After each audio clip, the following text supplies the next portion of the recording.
Howdy mates, here's the third video for today.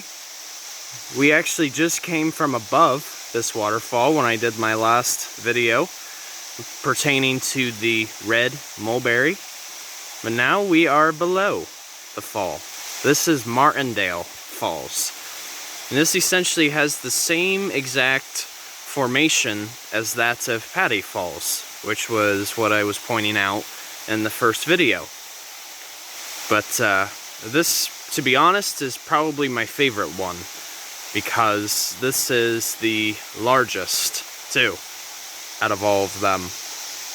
And with that being said, this water will eventually make its way into the Stillwater River, which is what runs through this particular area, as a matter of fact.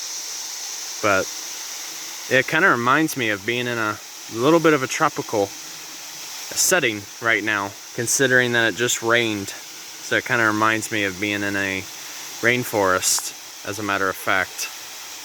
But yeah, just the tranquility. You have to enjoy it, you know.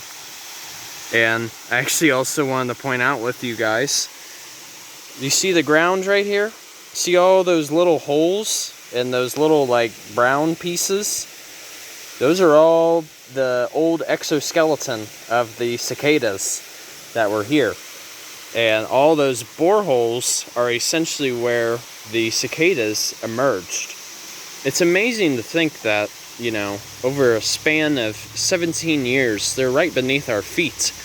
And most of the time, we don't even know it. And that's what's so remarkable about it, is even though they inhabit the underground, we hardly even know that they're even there. So they're kind of like renting an apartment, but they're not making too much noise. So those are good tenants right there. But yeah, Martindale Falls. Yeah, as I said, this is by far my favorite one that is here. And it looks like the tree that's above me, it's possible that this might be another basswood, you know, just based on the leaves. I don't know if you guys can really see it on your end, but on my end, I can see it pretty well. Because I can tell that the leaves sort of have an asymmetrical base. So it's reasonable to say that this tree to my left and above me is an American basswood. And actually I did a video on that tree not too long ago. Yeah, give me just a second. I want to provide you guys a little perspective. Here we go. Yeah, see that, mates? All those brown pieces that I was talking about, those are the old exoskeleton that was once part of the cicada when they were emerging from the ground. It's so amazing. They basically just, they crawl up a tree or a leaf, and they'll slowly but surely emerge from this exoskeleton. There actually is a technical term for it, but I can't remember it right off the top of my head. But they do have a name for this particular exoskeleton. And I actually showed a picture not too long ago of what it looks like when a cicada emerges from its old body.